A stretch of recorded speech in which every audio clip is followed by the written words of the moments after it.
ঈদ মানেই শুধু আনন্দ আর খুশি নয়, এর সঙ্গে জড়িয়ে থাকে সিনেমা প্রেমীদের জন্য নতুন সিনেমার অপেক্ষা। প্রতি ঈদেই জমে ওঠে মুক্তির লাইন আপ। এবারের কোরবানি ঈদও তার ব্যতিক্রম নয়। তাণ্ডব, ইনসাফ, টগর, নীলচক্র, এশা মার্ডার সহ একগুচ্ছ নতুন সিনেমা আসছে প্রেক্ষাগৃহে। তবে মুক্তির এই তালিকা থেকে শেষ মুহূর্তে বাদ পড়ে গেছে দুটি আলোচিত সিনেমা, নাদান ও শিরোনাম। শ্যামল মাওলা ও সাইমা স্মৃতি অভিনীত নাদান ছবিটি পরিচালনা করেছেন ফরহাদ হোসেন। এটি তার প্রথম পূর্ণদৈর্ঘ্য সিনেমা। গেল 13ই মে ছবির ফার্স্ট লুক পোস্টার প্রকাশের পর থেকেই দর্শকদের আগ্রহ ছিল চোখে পড়ার মতো, কিন্তু দুঃখজনকভাবে কারিগরি কিছু জটিলতার কারণে এবারের ঈদে মুক্তি পাচ্ছে না নাদান। শ্যামল মাওলা নিজেই জানান, অত্যন্ত দুঃখের সঙ্গে বলতে হচ্ছে এই ঈদে নাদান আসছে না। যারা ছবির প্রতি আগ্রহ দেখিয়েছেন তাদের প্রতি কৃতজ্ঞ।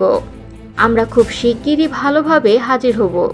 অন্যদিকে দর্শক অপেক্ষায় ছিলেন চিত্রনায়ক নীরব অভিনীত সিনেমা শিরোনাম দেখতে।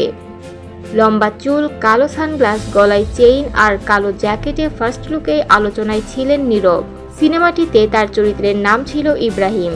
তবে ছবির শুটিং এখনও সম্পূর্ণ হয়নি, তাই ঈদে মুক্তির সিদ্ধান্ত বাতিল করা হয়েছে। নীরব বলেন, চাইলেই দ্রুত শেষ করা যেত, কিন্তু আমরা হুটহাট কিছু করতে চাই না, সময় নিয়ে ভালোভাবে শেষ করব।